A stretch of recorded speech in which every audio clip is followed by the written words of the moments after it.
बिस्मिल्लाहिर्रहमानिर्रहीम अस्सलाम वालेकुम, hope you all are good. हम आज स्टार्ट करेंगे केमिस्ट्री का न्यू चैप्टर एटॉमिक स्ट्रक्चर। और आज की वीडियो में हम डिस्कस करेंगे एटॉमिक मॉडल्स, जिनमें डाल्टन्स एटॉमिक थ्योरी, रदरफोर्ड्स का atomic model, Bohr's atomic model and quantums mechanical model. Concept और एग्ज़ाम के पॉइंट ऑफ व्यू से ये तमाम टॉपिक्स बहुत ही इंपॉर्टेंट हैं, जिसमें मैं आपको तमाम इंपॉर्टेंट एमसीक्यूज, शॉर्ट क्वेश्चंस और लॉन्ग क्वेश्चंस जो एग्ज़ाम में आते हैं वो आपको बता दूंगा। एक छोटी सी बात कि अगर आप वीडियो को ध्यान से कम्प्लीटली देखेंगे तो आपको ये तमाम के तमाम मॉडल समझ आ जाएंगे, इनकी इंपॉर्टेंस भी समझ आ जाएगी और आप कॉन्फिडेंटली एग्ज़ाम में क्वेश्चंस को अटैम्प्ट करेंगे। चलिए स्टार्ट करते हैं। हमारे पास सबसे पहले एटॉमिक मॉडल होता क्या है। एटॉमिक मॉडल बेसिकली यूज़ होता है to represent the structure of atoms, यानी एटम्स के स्ट्रक्चर को रिप्रेजेंट करता है हमारा एटॉमिक मॉडल, के किस तरह एटम के अंदर जो है पार्टिकल्स अरेंज्ड होंगे। ये एटॉमिक मॉडल की छोटी सी डेफिनेशन है, ये आप लिख भी लीजिए। और इसके बाद हमारे पास बेसिकली ये चार एटॉमिक मॉडल्स आ जाते हैं।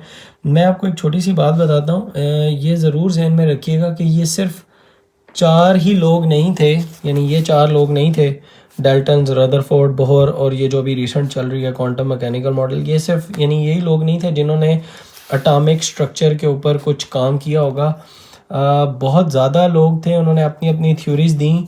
तो फिर यही हमारे कोर्स में शामिल क्यों है, क्योंकि these are the more relevant theories about the atomic model, जो कि आजकल की जो क्वांटम मैकेनिकल मॉडल, ये रिसेंट मॉडल है, तो इसके अकॉर्डिंगली इतनी जैसे जैसे अब केमिस्ट्री और साइंस तरक्की कर गई, हमारे पास सोफिस्टिकेटेड टूल्स हैं, इंस्ट्रूमेंट्स हैं, तो हम स्टडी कर सकते हैं।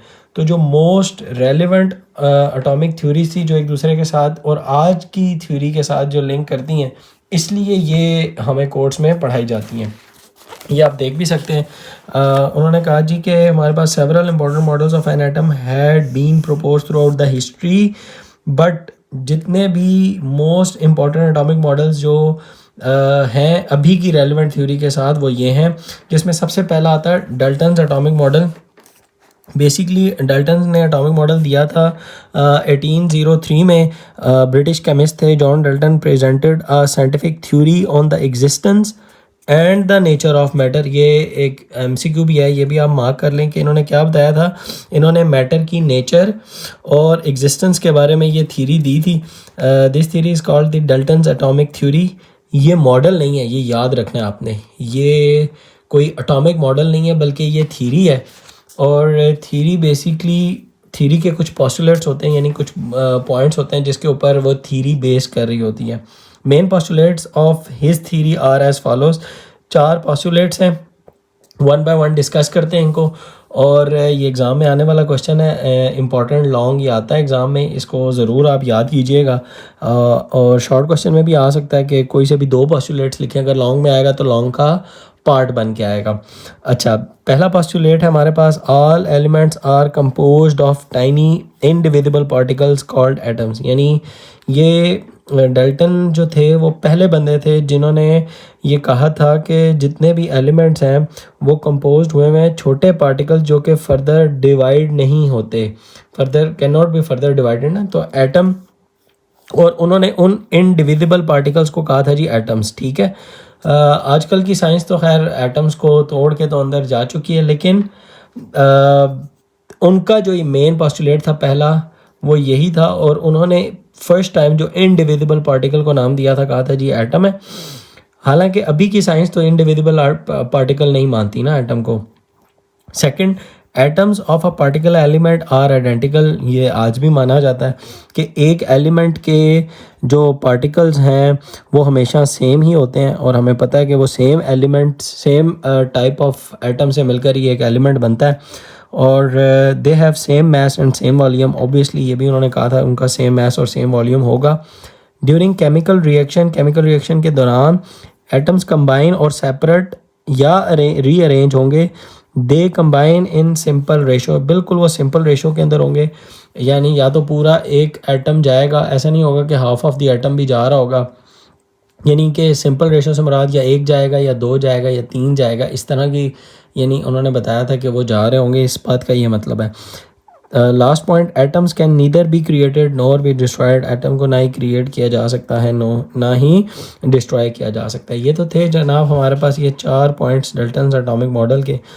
अच्छा, ये आपको लग रहा होगा कि ये मतलब क्यों ऐसा, इसमें से कुछ पॉइंट्स आजकल की जो है वो साइंस बहुत आगे तरक्की कर गई है तो वो कहती है कि ये तो थोड़े से गलत हैं। इसी वजह से एक तो ये थीरी इसको कहा गया ना, यानी ये थीरी है। एक तो ये याद रखें, थीरी और लॉ में ये फ़र्क होता है कि लॉ जो होता है वो यूनिवर्सली एक्सेप्टेड होता है, थीरी किसी ख़ास सरकमस्टांसेस के अंदर वैलिडेट होती है, उसके बाद यानी वो यूनिवर्सली एक्सेप्टेड नहीं होती। ये थीरी और लॉ में फ़र्क होता है, इसलिए that's why it stage and theory. और इसकी इम्पोर्टेंस सबसे पहले यह है कि इन बातों की वजह से, यानी ये जो इन्होंने बातें की थी ना, उन्होंने बेसिकली आगे आने वाले केमिस्ट के लिए रास्ता दिखाया था। और वाकई में ये देखें ना, वो एटम कह रहे हैं इसको और कह रहे हैं कि वो सेम होंगे, उनका सेम है, सेम वॉल्यूम होगा। तो ये इतनी ही बात बता देना, और फिर जो नेक्स्ट जितने भी केमिस्ट थे जो उस टाइम काम कर रहे थे एटॉमिक स्ट्रक्चर के ऊपर, उन्होंने फिर इसको लेके आगे से वर्क आगे कंटिन्यू किया था। ये थी इम्पॉर्टेंस ऑफ डल्टन्स एटॉमिक थ्योरी। कोई ये मॉडल नहीं है लेकिन ये एटॉमिक थ्योरी है। और यही बातें यहाँ पे भी लिखी हुई होंगी कि हमारे पास बिल्कुल उनका जो ब्रिलियंट वर्क था उसने मेन स्टिमुलस प्रोवाइड किया था for rapid progress of the chemistry during the 19th century. However, series of experiments were performed in 1850s. यही बात जो मैं आपको बता रहा था कि इनके काम के बाद, यानी इनके जो मेन पोस्टुलेट्स थे उनके बाद जो है बहुत ज़्यादा फिर बेसिकली इन्होंने रास्ता दिखाया दिया। इनके जो थीरी थी इसने रास्ता दिखाया था। उसके बाद हमारे पास आ गए रदरफोर्ड का मॉडल है हमारे पास। रदरफोर्ड का पहले ना एक्सपेरिमेंट देखते हैं और फिर उसके बाद हम उसका उनके जो मॉडल है वो इसको देखते हैं। उन्होंने क्या किया था, रदरफोर्ड का एक्सपेरिमेंट अब शुरू करते हैं। उन्होंने एक ना थिन गोल्ड फॉयल ली थी। आपने क्या करना है, मैं आपको इधर बना के भी दिखाता हूँ साथ फिगर के साथ, तो वो आप देखेंगे तो आपको समझ आएगा। इन्होंने ना एक थिन गोल्ड फॉयल ली। गोल्ड फॉयल का मतलब ये हुआ कि आपने देखा होगा कि हमारे पास भी वो चांदी का वर्क नाम सुना आपने अक्सर, हमारे मुल्क के अंदर वो जो खीर बनती है तो उसके ऊपर ना एक पतला सा चांदी का वर्क लगा होता है, वो बेसिकली फॉयल है, वो सिल्वर फॉयल है।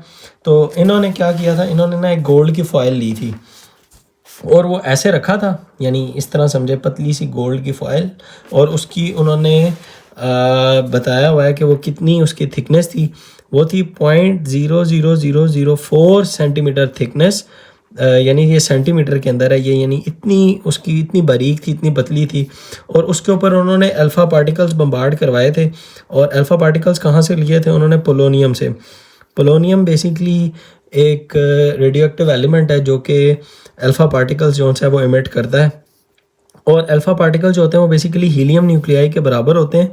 हीलियम न्यूक्लियाई के बराबर क्यों होते हैं मैं आपको ये भी बता देता हूँ कि अल्फ़ा पार्टिकल जो होता है ना उसका जो यानी मास जो होता है वो इक्वल टू होता है हीलियम न्यूक्लियस के बराबर, यानी 2 और 4, यानी जो उसका वज़न होता है वो 4 एटॉमिक मास यूनिट के बराबर होता है। और हीलियम का भी चूँकि वो 4 एटॉमिक मास यूनिट है तो हम रिप्रेजेंट करने के लिए ना अल्फ़ा पार्टिकल को कह देते हैं कि वो इक्वल टू है जी हीलियम न्यूक्लियाई के बराबर। अल्फ़ा पार्टिकल्स ये लिखा भी हुआ है are helium nuclei that are doubly positively charge, और यानी उनके ऊपर जो चार्ज होता है वो 2 पॉजिटिव चार्ज होता है। अच्छा, अब ये अल्फ़ा पार्टिकल्स ना इन्होंने ऐसे बम्बार्ड करवाए थे जी इसके ऊपर। ये मैंने 2D फिगर दिखाई है, इन्होंने आपको 3D फिगर दिखाई हुई है। अच्छा, इसमें फिर क्या हुआ था, उन्होंने ना कुछ अजम्पशंस ली, पहले एक्सपेरिमेंट किया, मैं आपको बताता हूँ इसमें।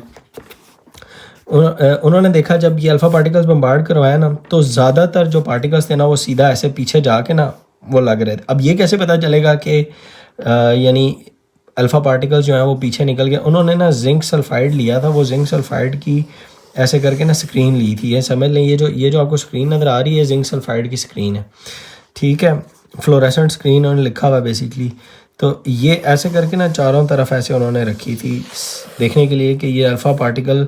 अब अल्फ़ा पार्टिकल की नेचर ये है कि ये जब भी जिंक सल्फाइड के साथ हिट करती है, ये अल्फ़ा पार्टिकल जब भी जिंक सल्फाइड की स्क्रीन को जाके हिट करेंगे तो वहाँ पे ना चमक क्रिएट होगी, चमक यानी स्प्लैश, जैसे पटाखा नहीं बजता वैसे। अब ये क्या हुआ कि अल्फ़ा पार्टिकल्स आके इस तरह ज़्यादातर ना, यानी जो ये थे उनके पीछे चमक इधर पीछे की तरफ प्रोड्यूस हो रही थी ज़्यादातर, ठीक है। कुछ जो थी, मैं अब इसको चमक ही कहूँगा ताकि आप समझें, कुछ चमक यहाँ थी, कुछ इन एंगल्स के ऊपर थी। यानी अब हम इसको डिवाइड कर देते हैं 3 पार्ट्स के अंदर। तो यानी ये आके ऐसे इस तरफ जा रहे थे, यानी ये जो आ रहा था ये ऐसे जा रहा था, और एक जो था ना, उन्होंने कहा 1 in a million, ठीक है, यानी 10 लाख में से एक, वो बिल्कुल ना ऐसे, ये चूँकि इन्होंने देखें पूरा 360 डिग्री स्क्रीन ली हुई है, तो एक बिल्कुल यहाँ पे ना ऐसे, यहाँ पे इस जगह पे कॉज कर रहा था। इसका मतलब क्या था कि वो ऐसे गया टकरा के इधर वापस आके उसने, यानी उसका ये पाथ है, और ज़्यादातर अनडिफ्लेक्टेड वो पीछे चले गए, यहाँ पे चमक आ रही है ज़्यादातर की, और कुछ की ऐसे आके बेंड होके यानी डिफ्लेक्ट होके इधर दे रहे हैं, या इधर से आके ऐसे डिफ्लेक्ट हो रहे हैं, ठीक है। ये थे उनके ना कुछ एक्सपेरिमेंट के जो उन्होंने किया और फिर उन्होंने देखा। अच्छा, अब इन एक्सपेरिमेंट, ये जो 3 बातें थी ना, इससे उन्होंने कुछ अब कंक्लूजन्स करने हैं, और वो कंक्लूजन्स मैं फिर रिलेट करूँगा कि ये कैसे हुआ था। अच्छा, अब ये हम थोड़ा सा पढ़ भी लेते हैं। Most of these particle pass through the foil undeflected, only a few particles were slightly deflected, यानी ऐसे थोड़े थोड़े डिफ्लेक्ट हुए थे, और 1 in a million deflected greater than 90, और यहाँ पे इन्होंने दिखाया हुआ कि ये टकरा के ये वापस आया हुआ, यानी 90 डिग्री से ज़्यादा, यानी ये यहाँ से, यानी ये जो 90 डिग्री बनता है ना, ऐसे आए तो ये इससे ज़्यादा 1 in a million था, यानी ये जाके ये जो आ रहा था ना वो 10 लाख में से कोई एक था, या इधर से जाके इधर से ये 90 डिग्री बनता है, ठीक है, ये याद रखिएगा। यानी इस एंगल से ज़्यादा, यानी इधर आए इधर आए इधर आए, या ये इधर आए, इस एंगल से ज़्यादा, ये जो मैंने आपको बाउंड्री लगाई है ये 90 बनता है, ठीक है। इससे ज़्यादा 1 in a million था। अच्छा, अब इन्होंने कंक्लूजन्स का किया। अब ये चूँकि 3 तरह के थे, एक ये, एक स्लाइटली डिफ्लेक्टेड, और एक ग्रेटर देन 90 ना, ठीक है, जिसको मैंने एग्जैक्टली 180 कहा है। कुछ कोर्सेज़ के अंदर, कुछ बुक्स के अंदर 180 है, तो एनीवेज हम इसको जनरलाइज कर लेते हैं 90 से बड़ा, यानी ये 3 टाइप्स हो गए। अब ये 3 टाइप्स हमें क्या इंफॉर्मेशन दे रही हैं, ये थे उनके कंक्लूजन्स। एक्सपेरिमेंट में हमने देख लिया, ये एक्सपेरिमेंट अगर एग्जाम में आ जाए रदरफोर्ड का एक्सपेरिमेंट, तो फिर आपने ये बताना होगा कि उन्होंने पोलोनियम से अल्फा पार्टिकल बम्बार्ड किए थे, न्यूक्लियस और गोल्ड फॉयल ली थी जिसकी ये थिकनेस थी, और ये जी 3 तरह की डिफ्लेक्शंस थी। ये आप बातें लिखेंगे तो आपका आंसर कंप्लीट हो जाएगा। अब कंक्लूजन्स क्या है, ये भी इंपॉर्टेंट शॉर्ट क्वेश्चन या लॉन्ग का पार्ट बन के आ सकता है, ये भी देख लो, मैंने लिखा भी हुआ है। पहली कंक्लूजन ये थी कि since majority of the alpha particle pass through the foil undeflected, इससे क्या हुआ, यानी ज़्यादातर जो पार्टिकल्स अनडिफ्लेक्टेड चले गए थे, इससे कंक्लूजन क्या निकला, इससे यानी उन्होंने क्या नतीजा निकाला। अच्छा, एक बात मैं आपको बताऊं, इस चैप्टर को, और स्पेशली ये जो आज की वीडियो है ना, इस वीडियो को अभी जो आप, मैंने ये बात मुझे पहले करनी चाहिए थी, मैं अभी कर रहा हूँ, कि आपने एटॉमिक स्ट्रक्चर और एटम के बारे में जितना भी नॉलेज है ना, इधर या इलेक्ट्रॉन आपके माइंड में हो, प्रोटॉन हो, न्यूक्लियस हो, कुछ भी है, उसको ज़ीरो करके पढ़ेंगे तो आपको समझ आएगा कि वो उस टाइम क्या सोच रहे थे, ठीक है। अगर आप उसको आप फ्रंट पे रख के पढ़ेंगे ना, फिर आपको ना ही इस चीज़ से मज़ा आएगा, ना ही आप इस उनके माइंड के साथ साथ सोच सकेंगे, ठीक है। तो आप पहले अपना वो नॉलेज बिल्कुल साइड पे करें, और ये सोचें कि आपको एटॉमिक स्ट्रक्चर के बारे में कुछ नहीं पता, अब यहाँ से आप सीख रहे हैं, ठीक है। अच्छा, अब जी उन्होंने कहा कि ज़्यादातर चूँकि वो अनडिफ्लेक्टेड चले गए, तो इससे उन्होंने गैस क्या किया, इससे उन्होंने गैस किया कि इसका मतलब ये है कि एटॉमिक स्ट्रक्चर के अंदर ज़्यादातर जगह जो है वो खाली है। इसका यानी खाली है तभी तो वो सीधे ही अंदर चले गए, यानी उसमें से थ्रू हो गए ना, उसमें से थ्रू हो गए। इसका मतलब उन्होंने इस बात से गैस किया कि स्पेस इज़ एम्प्टी, यानी इनकी वजह से जो उन्होंने गैस किया या कंक्लूजन किया कि most of the space is empty, most of space is empty, ये पहला उन्होंने कंक्लूजन किया इनकी वजह से। अच्छा, दूसरा क्या था कि ये जो स्लाइटली डिफ्लेक्ट हुए, इससे उन्होंने गैस किया, चूँकि उन्होंने जो चीज़ बम्बार्ड करवाई थी यानी अल्फ़ा पार्टिकल, उसके ऊपर भी पॉजिटिव चार्ज था, हीलियम के ऊपर 2 पॉजिटिव चार्ज था। इसका मतलब ये हुआ कि ये जो डिफ्लेक्ट कर रहा है, इसका मतलब ये है कि स्ट्रक्चर के अंदर भी कोई पॉजिटिव चार्ज मौजूद है, जिसकी वजह से वो पॉजिटिव इस पॉजिटिव आने वाले से डिफ्लेक्ट कर रहा है। अगर मैं इस तरह सामने से बना के दिखाऊं, यानी ये एटम इस तरह हो और इधर से आए ऐसे, तो ज़्यादातर इसमें से गुजर जाएंगे, और कुछ जो होंगे वो इधर पास से जो गुजरेंगे ना, यानी अल्फ़ा पार्टिकल जो इसके पास ऐसे गुजरेगा। अब इसके ऊपर भी पॉजिटिव चार्ज है, ठीक है, ये देखें, इसके ऊपर भी पॉजिटिव चार्ज है और ये ऐसे डिफ्लेक्ट हुआ है। ये मैंने सामने से इसी फॉयल की ऐसे, यानी ये समझेंगे ऐसे फॉयल है, अब मैंने इसको सामने से देखना है तो ये ऐसे मैंने बनाई है अभी ये वाली, ठीक है, ऐसे रख के, तो ये ऐसे ही उसमें से डिफ्लेक्ट करवाएगा, तो या इधर से जो आएगा वो ऐसे चला जाएगा, तो वो ये चला गया। इसका मतलब इन चीज़ों से उन्होंने क्या गैस किया जो डिफ्लेक्शन थी, कि स्ट्रक्चर के अंदर यानी एटम के स्ट्रक्चर के अंदर कोई पॉजिटिवली यानी कोई चीज़ मौजूद है। अभी मैं कोई वर्ड नहीं यूज़ कर सकता क्योंकि मैंने वो कहा था नॉलेज ज़ीरो करें, कोई पॉजिटिवली चार्ज मौजूद है, ठीक है, ज़्यादातर जगह खाली है और जो बीच में कुछ कुछ जगहों के ऊपर यानी कुछ कुछ जगहों के ऊपर कोई पॉजिटिवली चार्ज मौजूद है। अच्छा, ये जो तीसरा था ना जो ग्रेटर देन 90 था, इससे उन्होंने ना इसी बात को आगे बढ़ाया, ठीक है। वो क्या बढ़ाया कि यानी ये जो इतनी अल्फ़ा पार्टिकल जो है वो उसका बड़ा वज़न होता है, यानी हीलियम का देखें ना, उसके अंदर अच्छे खासे प्रोटॉन है, न्यूट्रॉन है, तो इसका हैवी यानी पॉजिटिवली चार्ज जाके ऐसे बम्बार्ड कर रहा है ना उसके ऊपर, तो और इस ये टकरा के वापस आ जाए। ये ऐसे ही है कि बिल्कुल आप छोटी सी बॉल को पकड़ें और दीवार पे मारें और बॉल टकरा के वापस आए, तो इससे क्या गैस होता है, आप देखें कि बॉल इज़ हैवी ना, ball is way heavy than wall की बात कर रहा हूँ। अगर आप गेंद को दीवार पे मारें तो इससे क्या गैस होता है कि जो दीवार है वो बहुत ज़्यादा हैवी है with respect to the ball, ठीक है, तभी तो वो टकरा के वापस आ रही है। अब आपको बात समझ आएगी कि ये जो जाकर टकरा के वापस आना था ना, इससे उन्होंने ये गैस किया कि ये जो बीच बीच में पॉजिटिवली चार्ज मौजूद था वो बहुत ज़्यादा डेंस था। ये याद रखना है, ये सेकंड को ही, ये जो इसका सेकंड पोस्टुलेट था ना, सेकंड यानी जो कंक्लूजन था, उसी को उन्होंने आगे बढ़ाया इस तीसरे के लिए।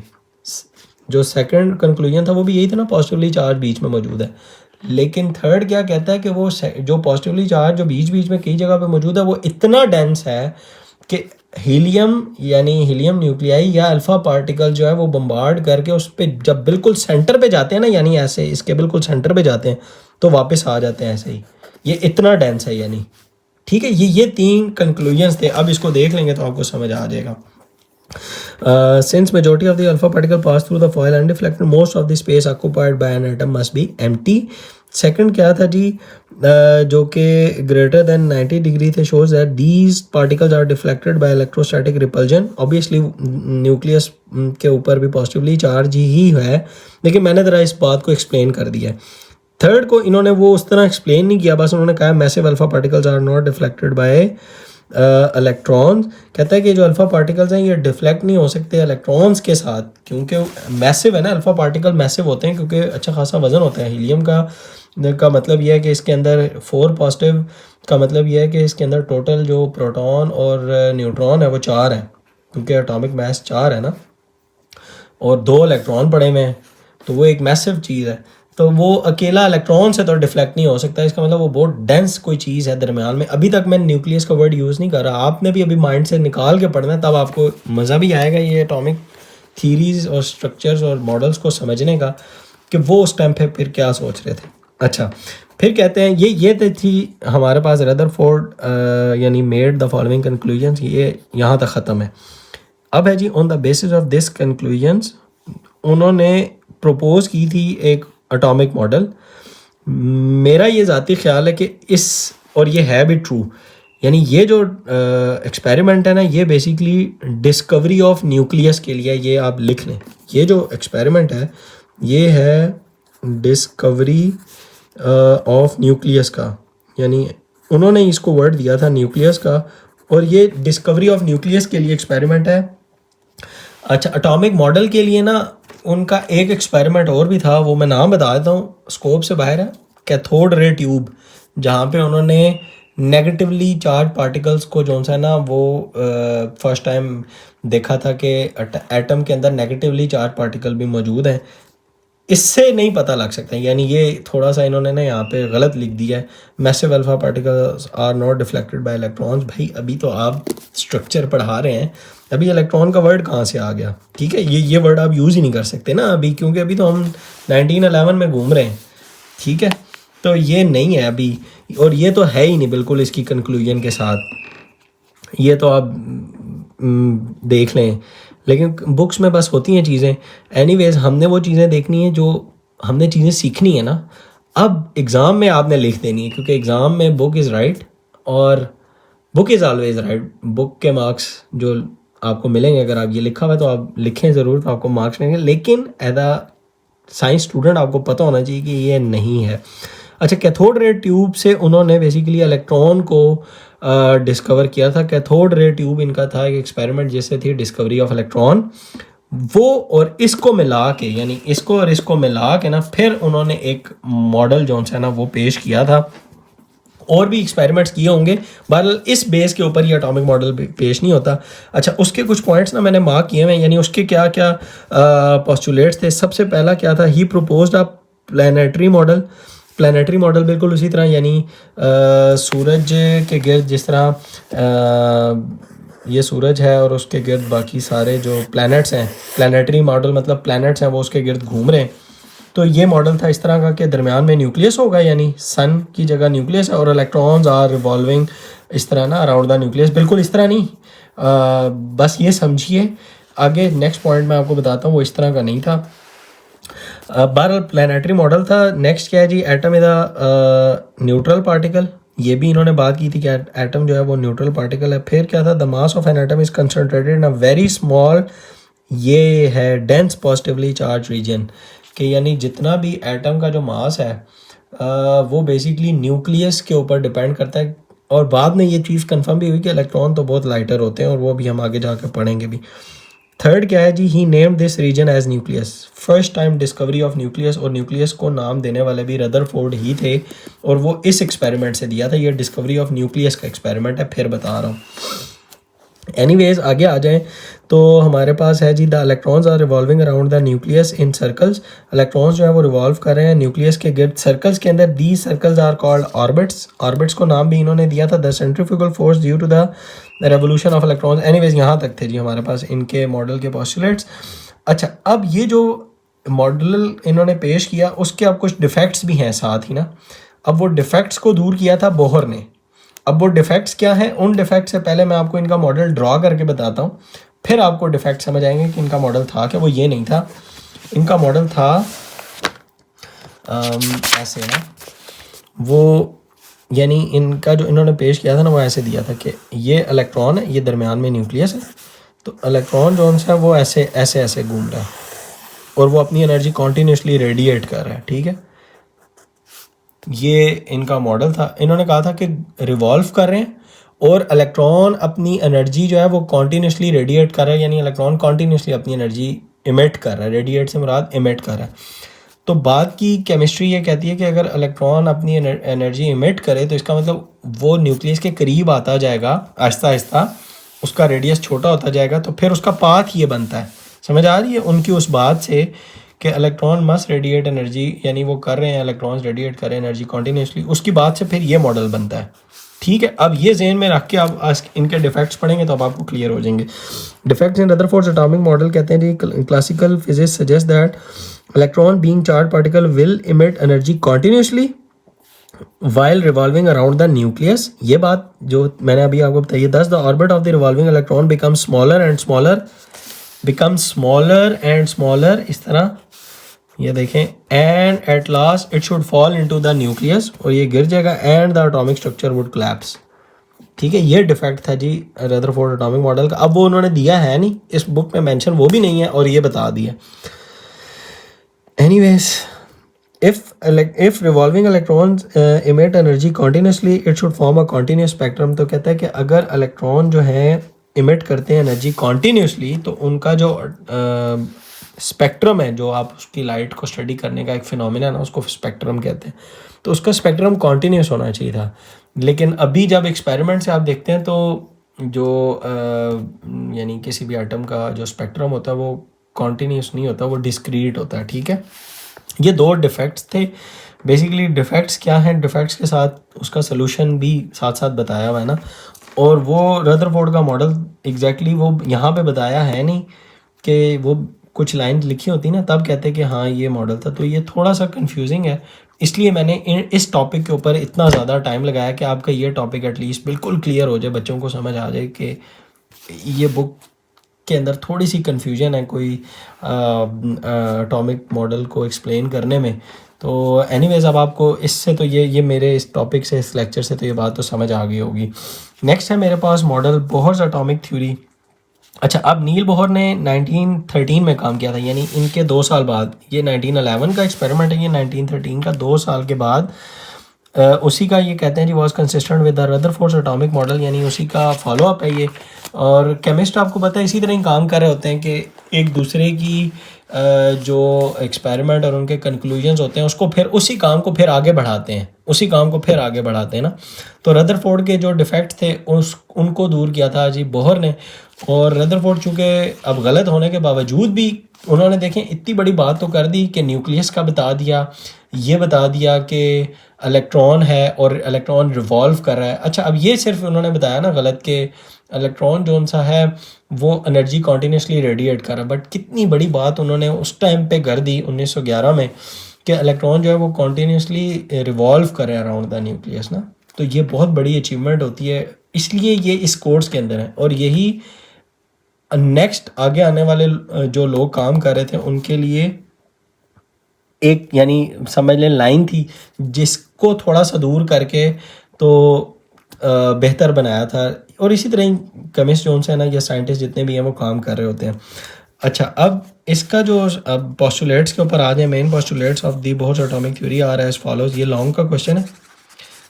रदरफोर्ड के भी एक्सपेरिमेंट ये देख लें, कंक्लूजन्स, डिफेक्ट्स, ये तीनों मिला के लॉन्ग बन सकता है। बोहर्स का अकेला भी लॉन्ग यानी आ सकता है, या उसके साथ मिला के आ सकता है, या ये कहा जा सकता है कि हाउ बोहर्स बेसिकली बोहर ने कैसे यानी defects of Rutherford atomic model को जो है ना वो क्लियर किया था।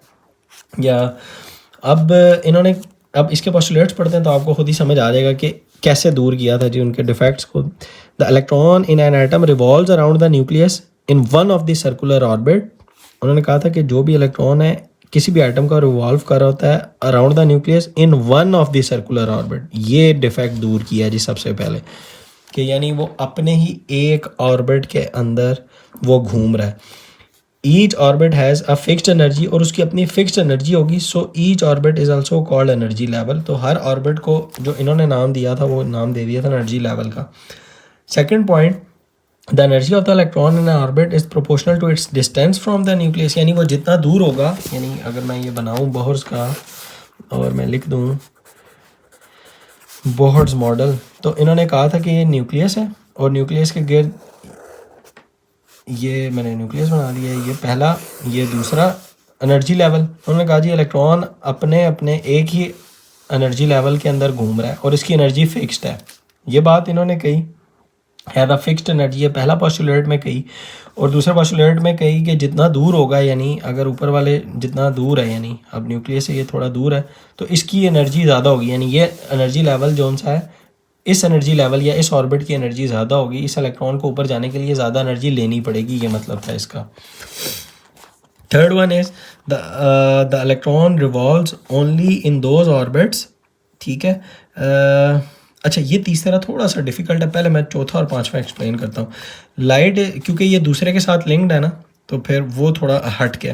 Light is absorbed when an electron jumps to a higher energy orbit. तो कहता है लाइट एब्जॉर्ब होगी, यानी जब इस इलेक्ट्रॉन ने, इस वाले इलेक्ट्रॉन ने अगर इधर ऊपर जाना है तो वो लाइट या एनर्जी को एब्जॉर्ब करेगा in the form of light. तो यहाँ से जब ये एनर्जी है, ये मैं ऐसे बना भी देता हूँ, ये एनर्जी लेगा तो ये ऊपर जंप कर जाएगा, तो ये जंप करके फिर इधर आ जाएगा। ठीक है, ये इधर आ गया, तो एनर्जी इज़ एब्जॉर्ब्ड।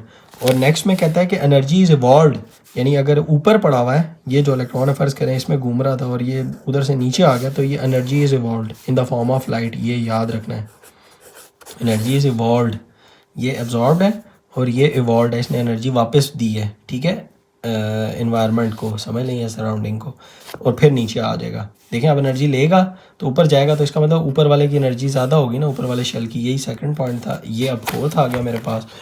और उन्होंने फिफ्थ पॉइंट में ये कहा था कि दो जो डेल्टा ई जो होगा वो उन दोनों एनर्जी लेवल का डिफरेंस होगा। फॉर एग्जांपल, ये भी हम फिफ्थ पॉइंट में अगर आपको एक्सप्लेन करूं, तो अगर मैं कहता हूं कि हाइपोथेटिकली एग्जांपल ले रहा हूं, इसको ट्रू मत मान लीजिएगा, कि फ़र्ज़ करें इस फर्स्ट जो है वो शेल की जो एनर्जी है वो 10 जूल है। ठीक है, और ऊपर वाले की जो है वो 15 जाउल है। तो ऊपर से जब इसने नीचे से जब ऊपर जाना है तो 5 जाउली लेगा, ये याद रखें। और ऊपर से जब नीचे आएगा तो 5 जाउली हमें वापस करेगा, ठीक है। यानी जो डेल्टा ई होगा मेरे पास वो क्या होगा जी, E2 माइनस E1। तो यानी अभी इसका अगर मैं E2 लूँ, ये फर्स्ट शेल है, ये दूसरा है, तो E2 क्या है जी, 15 माइनस 10 तो is equal to 5 joule of energy का डिफरेंस होगा। अब इसको पढ़ें, the energy of the light emitted is exactly equal to the difference between the energy of the orbits. यानी या तो वो इमिट कर ले, ऊपर से नीचे आ जाए, या नीचे से ऊपर चला जाए, तो बिल्कुल इतना ही एनर्जी लेवल, जितना डिफरेंस है उतनी ही एनर्जी एब्जॉर्ब करेगा, ठीक है। ये बात आप याद रखें।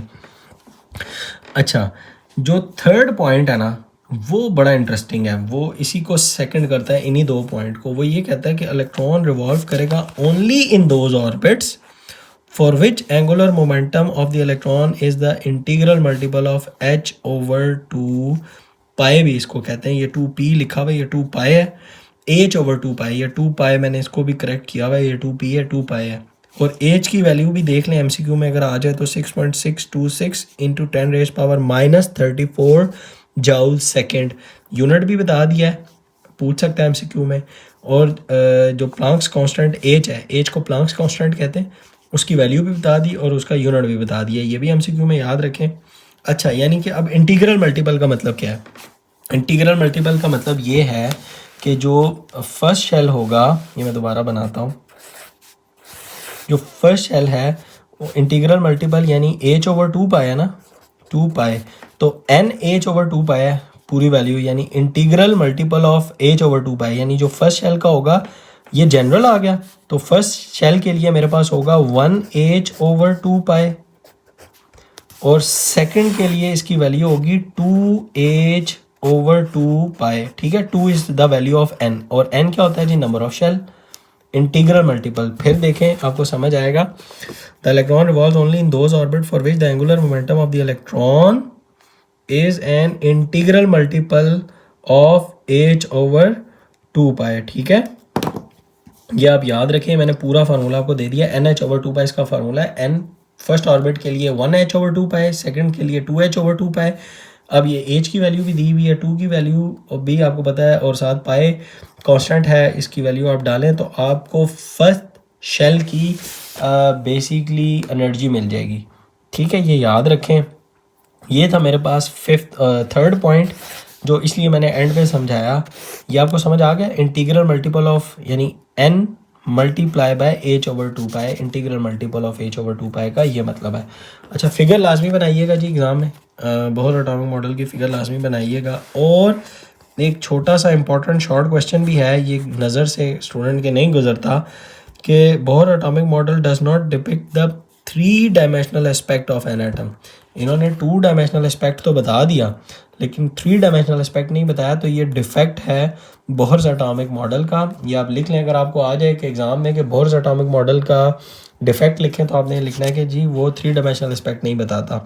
और पहले शेल के लिए n=1, सेकंड शेल के लिए n=2, ये नंबर ऑफ यानी एनर्जी लेवल की वैल्यू, n को आप एनर्जी लेवल भी कह सकते हैं, शेल नंबर भी कह सकते हैं, ऑर्बिट नंबर भी कह सकते हैं, ठीक है। होप कि आपको इसके 5 के 5 पोस्टुलेट्स जो हैं वो समझ आ गए होंगे। अब जो हमारा रीसेंट मॉडल जो चल रहा है उसको हम कहते हैं जी क्वांटम मैकेनिकल मॉडल, ठीक है। This is the current model, और ये again obviously structure of atom को बता रहा है मॉडर्न, उसके मुताबिक जो हमारे पास अभी एग्जिस्टेंट है, और ये इनकॉर्पोरेट करता है जी प्रिंसिपल्स ऑफ क्वांटम मैकेनिक्स को। ये याद रखें, it incorporates the principles of quantum mechanics and treats electron as wave particle entity. Wave particle entity समझना बड़ा ज़रूरी है। वेव पार्टिकल डुअलिटी भी इसको कहते हैं इलेक्ट्रॉन को, यानी इलेक्ट्रॉन जो सा है, मैं ये लिख रहा हूँ, इलेक्ट्रॉन को आप कहेंगे वेव और पार्टिकल, ठीक है। यानी इलेक्ट्रॉन जो है अभी मॉडर्न जो क्वांटम मैकेनिकल मॉडल है या मॉडर्न उसके मुताबिक जो है इलेक्ट्रॉन को आप एज अ पार्टिकल भी कंसिडर करते हैं, यानी इसका मोमेंटम होगा, ठीक है। आपको पता है ना पार्टिकल्स के मोमेंटम होते हैं, यानी the product of mass and velocity ना, ये है, यानी इसका मोमेंटम भी होगा और इसकी वेवलेंथ भी होगी, यानी इलेक्ट्रॉन जो है जब मूव करेगा तो उसकी वेवलेंथ भी होगी।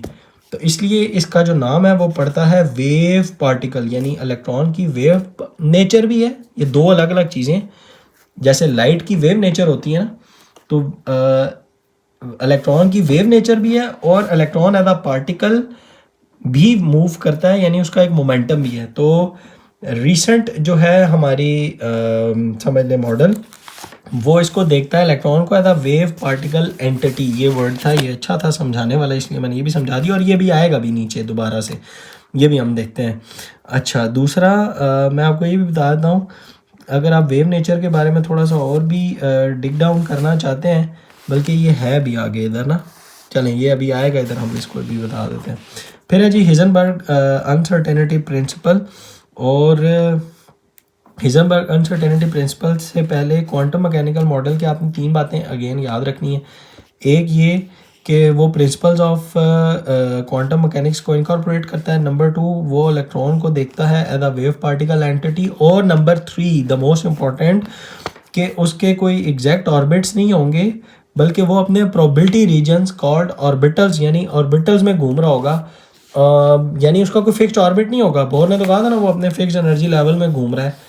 लेकिन जो रिसेंट मॉडल हैं क्वांटम मैकेनिकल मॉडल, वो कहते हैं कि आप कभी भी इलेक्ट्रॉन की एग्जैक्ट यानी लोकेशन फाइंड ही नहीं कर सकते। ठीक है, ये थोड़े से स्कोप से ऊपर की बातें हैं, मैं 2-3 मिनट में ना आपको ये सारी चीज़ एक्सप्लेन कर सकता हूँ।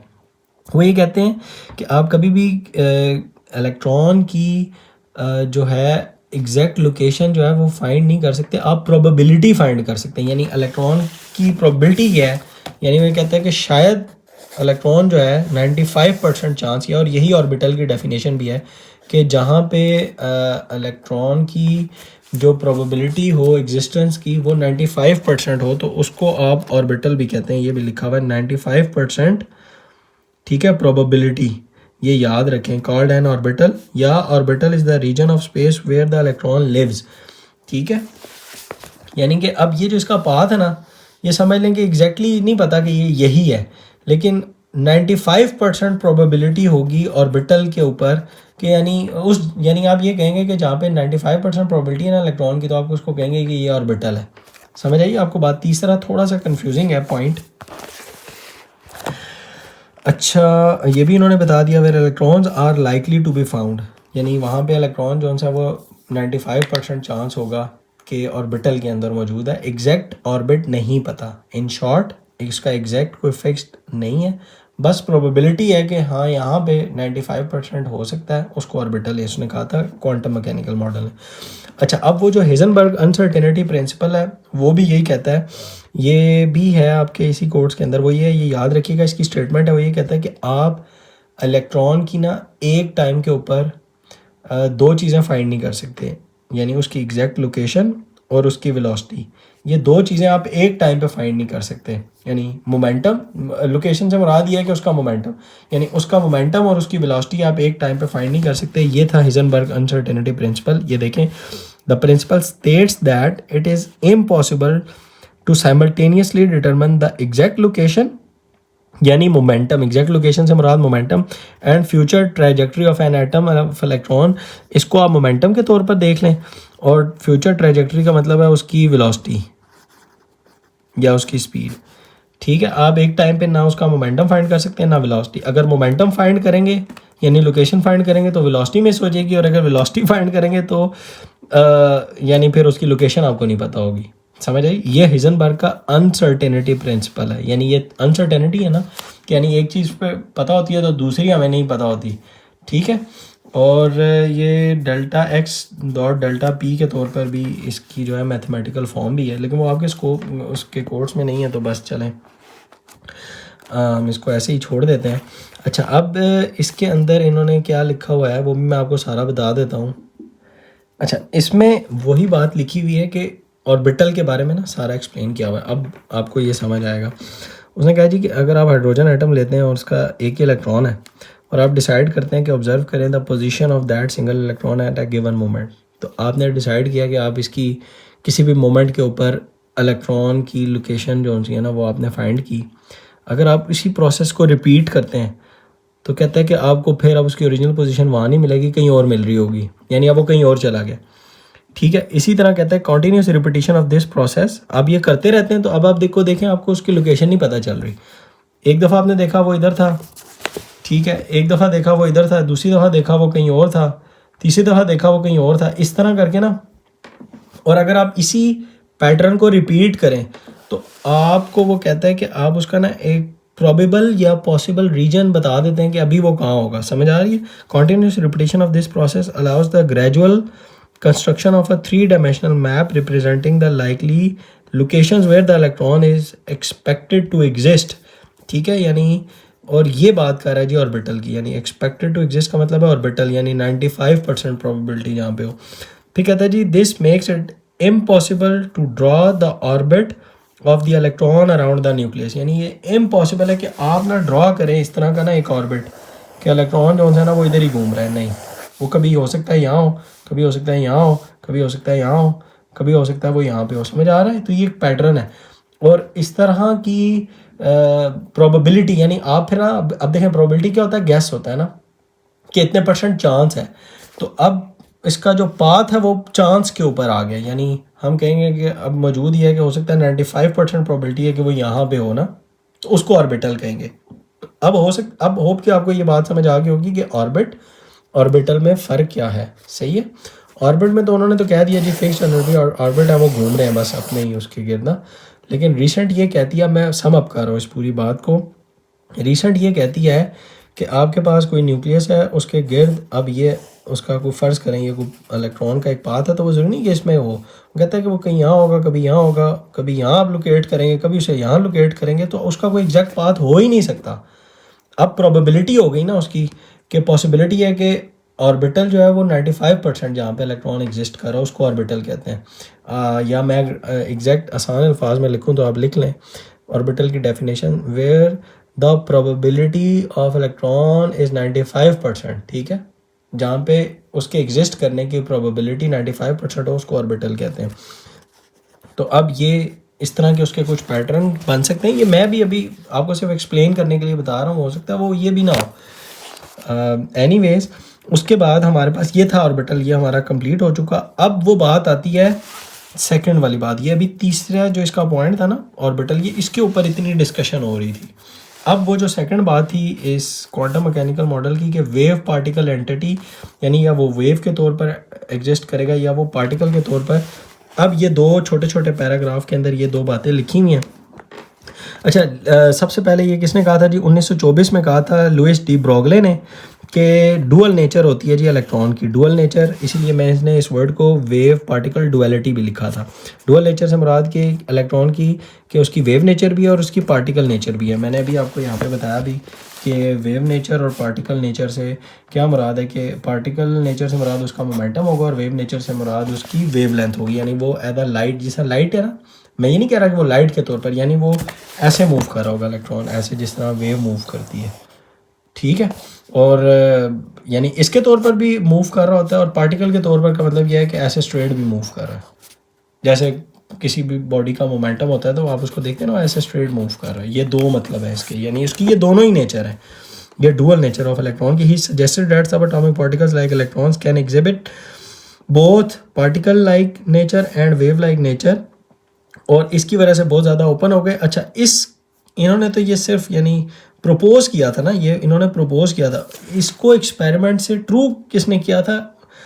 3 साल के बाद 1927 में डेविसन एंड जर्मन ने experimentally confirm that the de Broglie hypothesis, क्योंकि उनका हाइपोथेसिस था that electrons have wave like nature, they discovered the laid foundation for the modern quantum mechanics. इन्होंने यानी अपने एक्सपेरिमेंट से इस बात को ट्रू कर दिया था कि उसकी वेव नेचर भी है। ये याद रखें, जो दो लोग थे ना जिन्होंने अच्छा, नई जो चीज़ ये है ना इसमें समझने वाली वो ये है कि इसकी समझ लें वेव नेचर है। पार्टिकल तो हमें पता ही है कि वो पार्टिकल के तौर पर, यानी एक चीज़ है ना, एक एंटिटी है तो वो पार्टिकल के तौर पर है।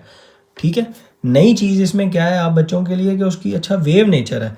वेव नेचर अब इन्होंने किस एक्सपेरिमेंट से की थी याद रखें कि लाइट की ना हमेशा ये याद रखें कि वो हमेशा डायफ्रैक्ट करेगी या इंटरफेरेंस होगी उसके अंदर।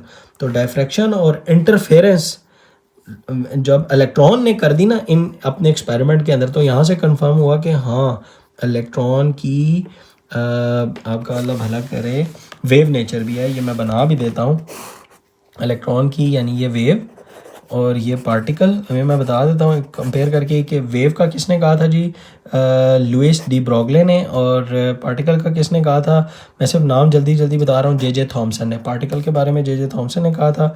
अच्छा, इसके बारे में क्या था जी, lambda is equal to H over pi, और जो इन्होंने कहा था P is equal to M V, या यहाँ से P is equal to lambda into H, यानी ये देखें आपस में इंटर कन्वर्टेबल है दोनों, ठीक है। एक ये नाम हो गए। बस अभी अभी के लिए दो मेरा ख्याल है कंपेरिजन आपको समझ आ जाएंगे कि यार वेव पार्टिकल और। अच्छा, मैं इन टॉपिक्स को थोड़ा सा इसलिए इतना डिटेल में बता रहा हूँ कि ये आपके एग्ज़ाम में आने वाले सवाल हैं और ये बेस हैं आगे, यानी आप फर्स्ट ईयर सेकंड ईयर में जाएंगे ना, तो यही सारे एक्सपेरिमेंट आपके फ़िज़िक्स में आने हैं। यही आना है कि इलेक्ट्रॉन की जो है वो डुअल नेचर है। और आप यकीन जानें कि उस लेवल के ऊपर भी बच्चों को डुअल नेचर का मतलब नहीं पता होता, इसलिए मैंने थोड़ा सा इस टॉपिक को इतना ब्रीफली एक्सप्लेन किया इन पैराग्राफ्स को कि आप बच्चों को एटलीस्ट ये बात ना समझ आ जाए इसी लेवल के ऊपर। एनीवेज, ये मुश्किल बातें यहाँ तक ख़त्म हुई, अब आसान बातें शुरू करते हैं हम। अंडरस्टैंडिंग द एटॉमिक मॉडल्स, और इसमें हमारे पास क्या है जी, आप एटॉमिक मॉडल को किसके तौर पर लेते हैं, एक टूल के तौर पर लेते हैं, ठीक है।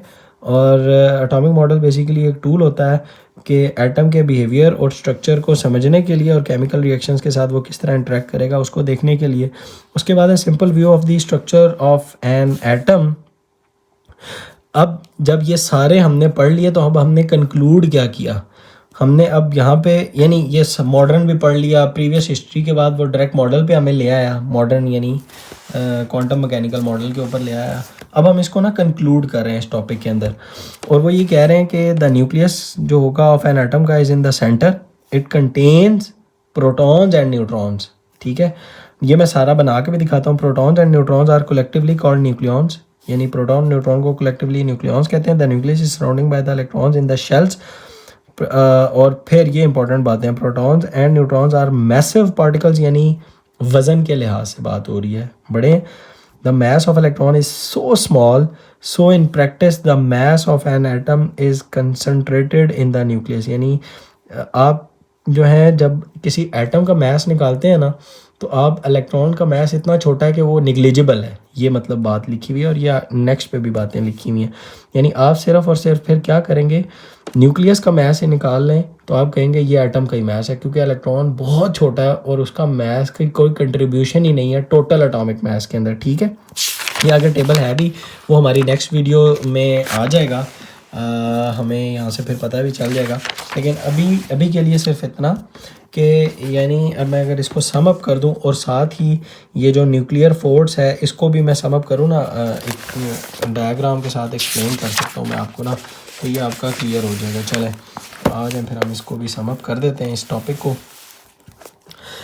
उन्होंने कहा जी कि ये मेरे पास न्यूक्लियस, अब मैं न्यूक्लियस थोड़ा सा बड़ा बना रहा हूँ, ये पूरा न्यूक्लियस बनाया, इसके अंदर प्रोटॉन भी हैं और इसके अंदर न्यूट्रॉन भी हैं, ठीक है। और इसके ऊपर पॉजिटिवली चार्ज है और इलेक्ट्रॉन जो है वो रिवॉल्व कर रहे हैं जी अराउंड द न्यूक्लियस, ठीक है। अब समझाने के लिए अब हम एक बना ही लेंगे, क्योंकि प्रोबेबिलिटी ऑर्बिटल वाला कॉन्सेप्ट थोड़ा सा नहीं है। अब समझाने के लिए ना अब आप देखेंगे कि हम हमेशा इसी तरह ही बनाते हैं जी, पहला शेल दूसरा शेल, ठीक है। समझाने के लिए बच्चों को और अपने माइंड में रखने के लिए इसी तरह की चीज़ें आसान आसान यूज़ होती हैं। अच्छा, अब ये इलेक्ट्रॉन बहुत छोटे हैं, और जो कहता है कि जो एटम का अगर आपने मास देखना हो ना पूरा, क्योंकि इसका मास इतना थोड़ा है कि ये निग्लिजिबल है, तो जो न्यूक्लियस का मास होगा वही एटम का मास होगा, ये बात लिखी हुई थी यहाँ पे। और दूसरा क्या था कि प्रोटॉन और न्यूट्रॉन को कलेक्टिवली न्यूक्लियॉन कहते हैं, न्यूक्लियॉन यानी जो न्यूक्लियस के अंदर हो उसको न्यूक्लियॉन, यानी प्रोटॉन प्लस न्यूट्रॉन या proton and neutron is collectively called nucleon. अच्छा, उसके बाद न्यूक्लियर फोर्स आ गई। अच्छा, न्यूक्लियर फोर्स कहाँ से आई, ये भी एक अच्छा टॉपिक है ये वाला, ये मैं आपको इधर ही बताता हूँ। देखें, अब फॉर एग्जांपल एक एटम है, उस प्रोटॉन के ऊपर ना हमें पता है कि पॉजिटिव चार्ज होता है, और अभी तक हम यहाँ पहुँच गए हैं यानी रिसेंट इसी लेक्चर के अंदर कि इलेक्ट्रॉन्स के ऊपर जो होगा वो नेगेटिव चार्ज है, प्रोटॉन्स के ऊपर जो है वो पॉजिटिव चार्ज है, और जो न्यूट्रॉन है वो याद रखें, वो न्यूट्रल होते हैं, उन पे कोई चार्ज नहीं होता, ठीक है, ये आपने बात याद रखनी है। अच्छा, अब न्यूक्लियस के अंदर देखें प्रोटॉन पड़ा हुआ है, और एक प्रोटॉन नहीं है, 8 प्रोटॉन हो सकते हैं अकॉर्डिंग टू देयर, यानी जो भी उनका एलिमेंट है उसके अकॉर्डिंगली फिक्स्ड ही होते हैं। किसी के अंदर 8 होंगे, किसी के अंदर 9 होंगे, किसी के अंदर 10 होंगे। अब 10 वाला जो है मेरे पास फर्ज करें, उसके अंदर का मतलब ये है कि इसके अंदर अगर 10 प्रोटॉन है तो हर प्रोटॉन के ऊपर अगर पॉजिटिवली चार्ज मौजूद है तो ये क्या इसके आपस में रिपल्जन नहीं होगी? ये देखें ना, दो आपस में रिपेल नहीं कर रहे होंगे, और फिर न्यूट्रॉन भी पड़े हुए हैं, वो बेशक न्यूट्रल हैं, तो कोई तो फोर्स होगी ना जो इस पॉजिटिव को भी इतनी छोटी सी जगह पे कन्फाइंड किए हुआ है। ये अल्लाह की शान देखें, इस फोर्स को कहते हैं जी स्ट्रॉन्ग न्यूक्लियर फोर्स। इसका नाम है जी स्ट्रॉन्ग न्यूक्लियर फोर्स, यानी this force is so strong, this force is so strong कि ये दो पॉजिटिव को, बल्कि कई पॉजिटिव को एक छोटी सी जगह पे कन्फाइन करके रखती है। हालांकि जो पॉजिटिव रिपल्जन है वो एग्जिस्ट कर रही है वहाँ पे, बट फिर भी वो सारे, यानी समझ लें कि कंबाइन करके, इकट्ठा करके एक न्यूक्लियस के अंदर कन्फाइन करके रखा हुआ है। और जो फोर्स इन पॉजिटिव को कन्फाइन करके रखती है एक छोटे से न्यूक्लियस के अंदर, उसको कहते हैं जी स्ट्रॉन्ग न्यूक्लियर फोर्स। ये याद रखिएगा, ठीक है, ये बात हो गई।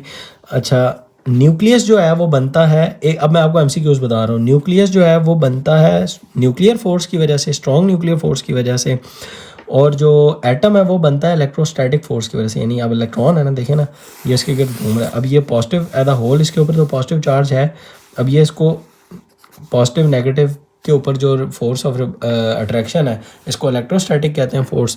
तो इलेक्ट्रोस्टैटिक फोर्स भी एक बेसिक फोर्स ऑफ नेचर है, ये भी एक बेसिक फोर्स ऑफ नेचर है। There are basically 4 basic forces of nature: strong nuclear force, weak nuclear force, electrostatic force और ग्रेविटेशनल फोर्स। ये 4 फोर्सेस हैं। एक उसने आपको यहाँ पे इसलिए पढ़ाया कि आपको पता हो कि न्यूक्लियस के अंदर पॉजिटिव चार्ज पड़ा होता है और वो रिपेल कर रहे होते हैं।